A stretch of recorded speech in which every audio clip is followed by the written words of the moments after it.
ইলেকশনের সময় সংখ্যালঘু ভোট ভাগ করবার চেষ্টা করছেন কোটি কোটি টাকা খরচ করে, আর অন্য সময় সংখ্যালঘুদের নাম বাদ দাও, শীতলকুচিতে গুলি করে মারো, ভুলে গেছেন সব?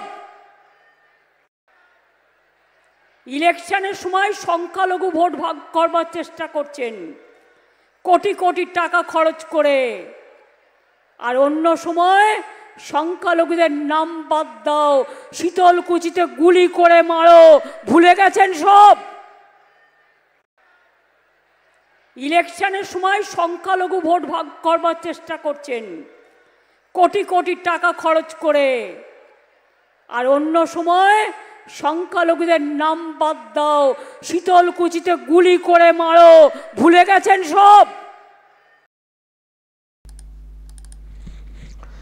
দর্শক শুনলেন, আজকে কোচবিহারে সভা করেছেন, তো সেখানে এই কথা বলেছেন টিএমসি নেত্রী তথা রাজ্যের মুখ্যমন্ত্রী মমতা বন্দ্যোপাধ্যায়। সংখ্যালঘু ভোটকে ভাগ করা হচ্ছে, ভাগ করার চেষ্টা হচ্ছে, তার জন্য কোটি কোটি টাকা দেওয়া হচ্ছে, এটাই উনি বলতে চেয়েছেন। এবং সেই সঙ্গে সংখ্যালঘুদেরকে শীতলকুচির সেই যে ঘটনা সেটাকে নক করতে চেয়েছেন, সেটাকে মনে করাতে চেয়েছেন।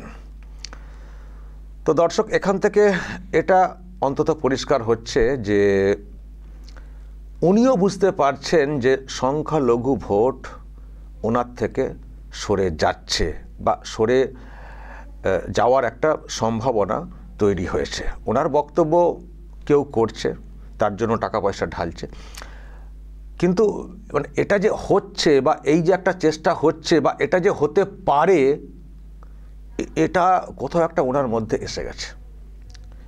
এই ফিলিংস, এই ভাবনা, এই উপলব্ধি ওনার মধ্যে কিন্তু এসে গেছে। সেই জন্যে শীতলকুচিতে যে ঘটনা ঘটেছিল, সেখানে সংখ্যালঘুদের অনেকের প্রাণ গিয়েছিল, তার অনেক ব্যাখ্যা আমি আগেই দিয়েছি।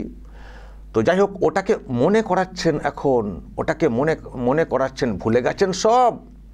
এখন এইসব চলছে, এখন মানে টিএমসি থেকে সরিয়ে নেওয়ার চেষ্টা হচ্ছে বা সরে যাচ্ছেন, কিন্তু ভুলে গেছেন সেই সব যে ঘটনা ঘটেছিল বলে ওটাকে হিট করছেন, ওটাকে মনে করাচ্ছেন, যাতে করে ওটা মনে করে সংখ্যালঘুরা আবার দিদি দিদি দিদি করতে শুরু করেন। তো যাই হোক, এখান থেকে এটা দর্শক আমি অন্তত ফিল করছি যে মমতা ব্যানার্জি নিজে ফিল করছেন যে যা চলছে। বিশেষ করে দেখুন, আজকে আমি মানে পুরো বক্তব্য শুনছিলাম যে দেখি হুমায়ুন কবির সম্পর্কে উনি কি বলছেন, আকারে ইঙ্গিতে বা নাম ধরে মানে কি বলছেন শুনবো। তো সেই জন্য আমি পুরো বক্তব্য শুনেছি। আমি একটা বিষয় দেখলাম, বেশি কিন্তু উনি ঘাঁটাননি। হুমায়ুন কবির সম্পর্কে নাম ধরে তো কিছু বলেননি এবং ইঙ্গিত করেও কিন্তু খুব বেশি বলেননি, খুব বেশি কথা বলেননি। এটা একটা কথা, এটা একটা কথা, এখানে খানিকটা ইঙ্গিত আছে, আর ওই ঐক্যবদ্ধ থাকতে হবে, অমক তমক এনআরসি করতে দেবো না, এইসব। কিন্তু মানে হুমায়ুন কবির যে কাজটা মানে করেছেন এবং তারপর যা সব ওখানে একটা ওয়েব তৈরি হয়েছে, এটুকু নিশ্চয়ই আপনারা বুঝতে পারছেন যে একটা বিরাট হেডেকে কিন্তু চলে এসছেন, মানে চিন্তার ভাঁজ কিন্তু এসছে। কিন্তু সেটাকে মানে কিভাবে প্রকাশ করবেন বা কি করবেন, কি করে মানে কন্ট্রোল করবেন, মানে যেন দিশেহারা একটা অবস্থা। তো খুব বেশি অ্যাটাকে কিন্তু উনি গেলেন না, মানে উনি বুঝে গেছেন, বোঝা উচিত যে এরপর যদি বেশি অ্যাটাকে যান আরও সর্বনাশ হয়ে যাবে। মানে এটা মানে অন্যভাবে একটা ম্যানেজ করার চেষ্টা হচ্ছে। এবং এটাও আমি শুনছি হুমায়ুন কবিরকে লোক পাঠিয়ে নানানভাবে একটা ম্যানেজ করার চেষ্টা হচ্ছে। আসলে কি ম্যানেজ করবে, এখন এমন অবস্থা হয়ে গেছে হুমায়ুন কবিরকে তো নিতেও পারবে না, টিএমসি তো ফিরিয়ে নিতেও পারবে না, আর হুমায়ুন কবির আসবেনও না, যেটা আমি জানি। নিতে গেলে এখন বিজেপির আবার মানে বিরাট প্রশ্ন তৈরি হয়ে যাবে। এমনিতেই সাসপেন্ড করার পরেও বিজেপি বলছে যে টিএমসি এইসব করাচ্ছে, টিএমসি বাবরি মসজিদ করালো, আবার যদি নিয়ে নেয় তখন তো আরও বিষয়টা পরিষ্কার করে, আরও বিষয়টা পরিষ্কার করে বলতে পারে বিজেপি, ফলে নিতেও পারবে না। আবার হুমায়ুন কবির যেভাবে চলছেন, এইভাবে চললে তো সাড়ে সর্বনাশ। মানে কী করবে টিএমসি? আসলে দর্শক, বেশি চালাকি করলে না এইরকম একটা অবস্থা হয়ে যায়। এখন কোন কূলে হাঁটবেন, কীভাবে চলবেন, দিশেহারা অবস্থা। সেই জন্য যেটা আজকে বুঝলাম, বেশি ঘাঁটাননি, বেশি কথা বলেননি, কারণ ওদিকে একটা বিরাট সেন্টিমেন্ট তৈরি হয়েছে হুমায়ুন কবিরের প্রতি বাবরি মসজিদকে কেন্দ্র করে। বেশি মানে কথা বললেন না, বেশি ঘাঁটালেন না, জাস্ট একটু স্মরণ করানোর চেষ্টা করছেন, একটু সেন্সেশন, একটু সেন্টিমেন্ট দেওয়ার চেষ্টা করলেন শীতলকুচির প্রসঙ্গটা টেনে। আর এটা বোঝানোর চেষ্টা করলেন হুমায়ুন কবির যেটা করছেন, মানে সংখ্যালঘু ভোটটা ভাঙার যে চেষ্টা হচ্ছে তার জন্য কোটি কোটি টাকা ঢালা হচ্ছে এবং সেই টাকাটা বিজেপি দিচ্ছে, মানে এরকম একটা ইঙ্গিত দেওয়ার চেষ্টা করলেন। তো এই হচ্ছে ব্যাপার দর্শক। দুটো বিষয় আমি আবারও বলছি এখান থেকে পরিষ্কার। একটা হচ্ছে যে উনি কোথাও ফিল করছেন সংখ্যালঘু ভোট সরে যাচ্ছে আর তার জন্য মানে অন্য কেউ টাকা ঢালছে, এটা হচ্ছে ওনার বক্তব্য এবং বার্তা। খুব বেশি না ঘাঁটিয়ে শীতলকুচির বিষয়টাকে মানে টেনে এনে উনি জাস্ট সংখ্যালঘুদের মনটাকে আবার নিজের দিকে টানার চেষ্টা করছেন, বা ওই যে সরে যাওয়ার যে বিষয়টা সেটাকে আটকানোর চেষ্টা করছেন। তার মানে বুঝতে পারছেন তো দর্শক কি ভয় পেয়েছেন নেত্রী? ভয় তো পাওয়ারই কথা। মানে বাবরি মসজিদে কি সেন্সেশন ক্রিয়েট করেছে দর্শক, আপনারা দেখেছেন তো? মানে এখনও চলছে সব ইট দেখুন না, ইট তো ভাটার থেকে, মানে ভাটি যেখানে ইট তৈরি হয় তার থেকে বেশি ইট এখানে দেখতে পাওয়া যাচ্ছে। এটাও নিশ্চয়ই খবর পেয়েছেন মিডিয়াতে। দেখুন কত ইট এসে গেছে, মানে সবাই মানে যেন মুসলিম সমাজের ম্যাক্সিমাম তারা ভাবছেন যে একটা ইট যদি দিয়ে আসি। এটা আজকের ভিডিও হয়েছে দুদিন আগে মানে প্রোগ্রামটা, এবং তারপরেও ট্রাক্টরে করে মাথায় করে ইট এসেই চলেছে। আমি মিডিয়াতে দেখছিলাম, খবর আসছে ওখানকার যেসব লোকাল ভাটা রয়েছে সেখানে ইট পাওয়া যাচ্ছে না, সব ইট বিক্রি হয়ে গেছে। তো এই যে একটা বিরাট আবেগ, এটা তো উনি নিশ্চয়ই বুঝতে পারছেন যে কি হচ্ছে বিষয়টা, এটা কী করে সামাল দেবো, মানে কী করে সামাল দেবো আর বুঝে উঠতে পারছেন না। তো সেই জন্য এখন ওই পুরনো কিছু কথা অমক তমক, এবং এনআরসি ডিটেনশন সেন্টারের ভয়টাও কিন্তু আজকে দেখছি দেখানো হয়েছে। দেখবেন কি বলেছেন মুসলিমদেরকে এখন টানার জন্য উনি কত কি করছেন দর্শক। ডিটেনশন ক্যাম্পের বিষয়টা দেখুন কিভাবে আজকেও বলেছেন। কোথায় ডিটেনশন ক্যাম্প হচ্ছে, হ্যাঁ? উনি কি ধরনের ভয় দেখাচ্ছেন সংখ্যালঘুদেরকে বিশেষ করে দেখুন দর্শক। আমরা এনআরসি করতে দেব না, নিশ্চিন্তে থাকুন, কোনো ডিটেনশন ক্যাম্প এখানে হবে না। ডাবল ইঞ্জিন সরকার উত্তরপ্রদেশে চালু করে দিয়েছেন ডিটেনশন ক্যাম্প, আসামে ডিটেনশন ক্যাম্প। আসামে ডিটেনশন ক্যাম্প বহু অনেক দিনের আগের, এবং বিজেপির সরকার আসার আগে থেকে এইসবের প্ল্যান। ইউপিতে নাকি ডিটেনশন সেন্টার ক্যাম্প চালু করে দিচ্ছে। দেখুন ডিটেনশন তো করতে হতেই পারে, যে কাউকে বিদেশি সন্দেহ হলে তাকে ধরতে হবে, তাকে যাচাই করতে হবে, তার দেশে ফেরাতে হবে। এ তো নর্মাল প্রসেস, অনেক দেশেই দেখবেন এই সিস্টেম আছে, এটা নতুন কিছু না। আর ডিটেনশন ক্যাম্প মানে মুসলমানদেরকে ধরে ঢুকিয়ে দেবো এটা না, এটা মুসলিমদের মধ্যে থেকেও চলে গেছে, সেই ভয় আর এখন আর মুসলমানরা পাবেনও না। আর এনআরসি করতে দেবো না, সে আপনার কত ক্ষমতা সেটা মুসলমান কেন সবাই বুঝে গেছেন যে আপনার কত ক্ষমতা। আপনি অনেক কথা বলেছিলেন, অনেক ফুটানি করেছিলেন। এসআইআর করতে দেবো না, হয়ে গেছে। সিএএ করতে দেবো না, হয়ে গেছে। ওয়াকফ আইন লাগু করতে দেবো না, হয়ে গেছে। আমি কালকেও বলেছি, যদি কেন্দ্রীয় সরকার কখনো মনে করে যে এনআরসি চালু করব, আপনার 14 গোষ্ঠীর ক্ষমতা নেই সেটাকে আটকানোর, কারণ একাধিক প্রমাণ হাতে চলে এসছে। ফলে এইসব বলে আর ভয় দেখানো যায়? তো উনি চেষ্টা করছেন, উনি এইসব বলে চেষ্টা করছেন ভয় দেখাতে, যে ডিটেনশন ক্যাম্পে সব চলে যাবেন। কেন যাবে? এই যে এসআইআর হলো, দেখুন না, উনি যেটা বলার চেষ্টা করেছিলেন, বোঝানোর চেষ্টা করেছিলেন ম্যাক্সিমাম, যে মুসলিমদের সব নাম বাদ চলে যাবে। দেখবেন কত বাদ যায়। যারা ওপার থেকে এসছেন তাদের নাম তো বাদ যাবেই, তাদের জন্য এখানকার মুসলিমরা কেন দায়িত্ব নিতে যাবেন? যারা ওপার থেকে অবৈধভাবে এসছেন তারা চলে যান না, কেন তাদের জন্য আমরা ঝামেলায় পড়বো? এটা মুসলমানরা অনেকে ভাবছেন যে এই বাংলাদেশ থেকে অনেকে এসেছেন বলে অবৈধভাবে, তার জন্য এখানকার মুসলমানরা প্রশ্নের মুখে পড়ে যাচ্ছেন। এখানকার মুসলমান হওয়া সত্ত্বেও ভিন রাজ্যে কাজ করতে গিয়ে সমস্যায় পড়ে যাচ্ছেন। ওই যে বাংলা কথা বলছেন আর নাম মুসলিম, তখন একটা সন্দেহ, কারণ বাংলাদেশের লোকেরাও তো মুসলমান এবং বাংলাতে কথা বলেন। ওপার থেকে আসা লোকজনদের জন্য এপারের মুসলমানরা সমস্যায় পড়ে যাচ্ছেন। সেই জন্য এপারের মুসলমানরা অনেকে বলছেন যে আপনারা যারা আসছেন ওদিক থেকে চলে যান, কেন এসেছেন? আপনারাও বিপদে পড়ছেন আর আমরাও আপনাদের জন্য বিপদে পড়ছি। তো এখানকার মুসলমানরাও চাইছেন না যে ওপার থেকে লোকেরা এসে এখানে থাকুন, কেন তাদের জন্য আমরা সমস্যায় পড়ব? তো এখন বুঝে গেছেন যে আমরা এখানকার হলে আমাদের কোনো সমস্যা নেই। দেখুন এই যে এসআইআর হচ্ছে, দেখবেন এই তো মালদা মুর্শিদাবাদ তো হয়েছে, তো ওখানে অনেক তো মুসলিম, তো দেখবেন কতজনের নাম বাদ যায় যারা এখানকার বাসিন্দা। কেন বাদ যাবে?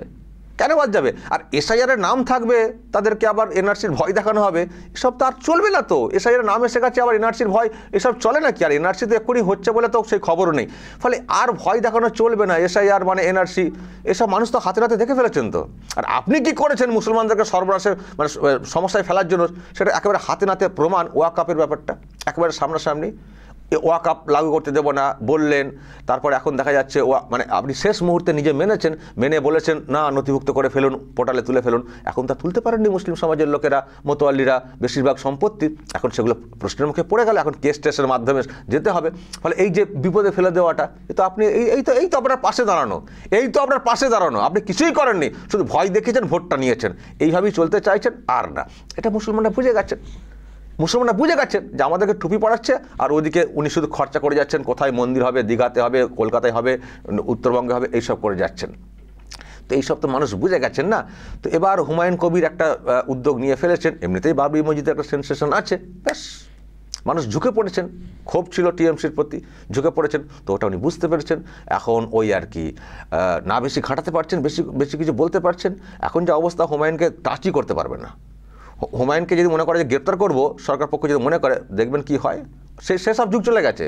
হুমায়ুন কবিরের এখন যে অবস্থা, তাকে টাচ করতে পারবে না শাসক দল তথা সরকার, করলে দেখবেন কি সর্বনাশটা এসে যায়। সেই জন্য উনি এখন আস্তে আস্তে মলম লাগিয়ে বা এই দিয়ে সেই দিয়ে এটা করার চেষ্টা করছেন, কিন্তু লাভ কিছু হবে না। এনআরসি, সিএ, ডিটেনশন ক্যাম্প, এইসব ভয় দেখিয়ে 26-এর ভোট কিন্তু উতরানো যাবে না। আর শীতলকুচি বলছেন, শীতলকুচিতে কী হয়েছিল, কেন হয়েছিল? ইনার জন্য হয়েছিল। উনি কি বলেছিলেন আগে? ঘিরে ফেলবেন, বিএসএফকে ঘিরে ফেলবেন, অমককে ঘিরে ফেলবেন, একদল ঘিরবেন, একদল ভোটে যাবেন। তো ওনার কথা অনুযায়ী তারা ঘিরতে গিয়েছিলেন। এবার ঘিরতে গিয়ে যেটা হয়েছিল, যারা ওখানে সেন্ট্রাল ফোর্সেস ছিলেন, তারাও তাদের জীবনহানির আশঙ্কা তৈরি হয়ে গেছিলো, এমন ঘিরে ফেলা হয়েছিল দা কোদাল ইত্যাদি নিয়ে। তো প্রাণ বাঁচানোর জন্য তো অনেক কিছু করতে হয়। তো তারা ভাবছেন যে মনে হয় আমাদেরকে মেরে ফেলবে, তো তারা গুলি চালিয়ে দিয়ে বসেছিলেন। এবার নিজেদের প্রাণ বাঁচাতে সেই বিধান আছেও। তো সেটা করতে গিয়ে 4 জনের প্রাণ চলে গেছিলো। কিন্তু সেটা হয়েছিল কেন? আপনার জন্যে। আপনি বলেছিলেন, আপনি বিধানটা দিয়েছিলেন যে ঘিরে ফেলবেন, তো ঘিরতে গেছিলেন। ঘিরতে গিয়ে তাদের জীবন বিপন্ন হয়ে যাওয়ার মুখে পড়ে গেছিলো সেন্ট্রাল ফোর্সের, তখন গুলি চালিয়ে দেওয়া হয়েছিল। তার মানে এই যে গুলি চালানোর যে পরিস্থিতি, সেই তৈরিটা সেটা কে তৈরি করেছিলেন? আপনি তৈরি করেছিলেন। তো তার জেরে তো আজকে কতগুলো প্রাণ চলে গেল। কারো প্রাণ চলে যাওয়া সেটা আমরা কখনো চাই না। এবং তারপর তো আপনার কি উদ্দেশ্য, সেটা তো সামনে চলে এসেছিল। আপনি ওই পার্থ প্রতিমকে ফোন করে বলেছিলেন লাশগুলো তুলবেন না, আমি যাচ্ছি, মিছিল করব। ফলে এই যে আপনি পলিটিক্স করেন এইসব নিয়ে, এ তো পরিষ্কার হয়ে গেছিলো। তো এবং শুনবেন দর্শক, আজকেও কীরকম কথা বলেছেন এই বিএসএফের ব্যাপারে, শুনবেন। উনি না সবাইকে বিপদে ফেলে দেন, বিপদ কিছু ঘটে গেলে তারপর দেখি উনি পাশে এসে দাঁড়িয়ে দেখান আমি বিরাট আপনাদের পাশে আছি। অ্যাকচুয়ালি উনি বিরাট ক্ষতি করেন। আজকেও শুনুন না, এই যে বিএসএফের বিরুদ্ধে কীভাবে একটা মানে ষড়যন্ত্রই বলবো, একটা প্ল্যান করার কীরকম কথা উনি বলেছেন, ফের ওই রকম একটা ঘটনা ঘটানোর জন্যে। দেখুন দর্শক, ভয় পাবেন না, প্রত্যেকটা অঞ্চলে মানুষ জোট বাঁধুন। বিএসএফ যদি কারোর ওপর কোনো অত্যাচার করে, মেয়েদের এগিয়ে দিন, মেয়েরা সামনে দাঁড়াবে, ছেলেরা পেছনে থাকবেন। আমি দেখতে চাই মা বোনদের ক্ষমতা বড় না বিজেপি পার্টির ক্ষমতা বড়। আবার দেখুন দর্শক, আজকেই কথা বলেছেন, মেয়েদেরকে এগিয়ে দিন, আপনারা এতে থাকুন। কেন এগিয়ে দিতে হবে? বিএসএফ কী করে মেয়েদেরকে এগিয়ে দিতে হবে? কেন লড়াইয়ের জায়গাটা বলছেন বিএসএফের সঙ্গে, সেন্ট্রাল ফোর্সের সঙ্গে কেন লড়াইয়ের জায়গাটা আপনি বলতে চাইছেন? সেন্ট্রাল ফোর্স তো একটা ফোর্স, তার সঙ্গে একটা সিস্টেমে কাজ হবে। এইসব বলবেন, আপনার কথা শুনে একটা অংশ ওই রকম কাজ করতে যাবে। বিএসএফের যারা থাকবেন তারা বিপদের মুখে পড়ে যাবেন, তাদের প্রাণহানির আশঙ্কা তৈরি হবে। তো সেখান থেকে প্রাণ বাঁচাতে গুলি চালিয়ে দেবে, তার জেরে অনেকে ভুগবেন, স্বজনহারা হয়ে যাবেন। তো যত মানে এইসবের মূলে তো আপনার জন্য তো আজকে এই অবস্থা হচ্ছে। আর বিপদ কিছু হয়ে গেলে আপনি সেটাকে নিয়ে পলিটিক্স করবেন। আমার ধারণা মুসলিম সমাজ এবার কিন্তু ভালো করে বুঝতে পারছে, বোঝা উচিত যে ইনার পাল্লায় পড়ে স্বজনহারা হতে হয়, প্রাণ চলে যায় আমাদের ঘরের ছেলে মেয়েদের। আর যখন মুসলিম সমাজের একটা অংশ একটা বিষয়কে ধরে একটা নতুন প্ল্যাটফর্ম করার চেষ্টা করছে, এই তৃণমূলের ঢপবাজি থেকে বেরিয়ে এসে, তখন সেটাকে আবার অন্যভাবে ম্যানেজ করার চেষ্টা হচ্ছে।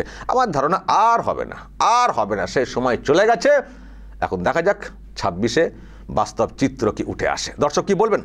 মমতা ব্যানার্জি যে আশঙ্কা বা যে কথা আজকে বলেছেন, সংখ্যালঘু ভোট ভেঙে নেওয়ার চেষ্টা, তার মানে কি?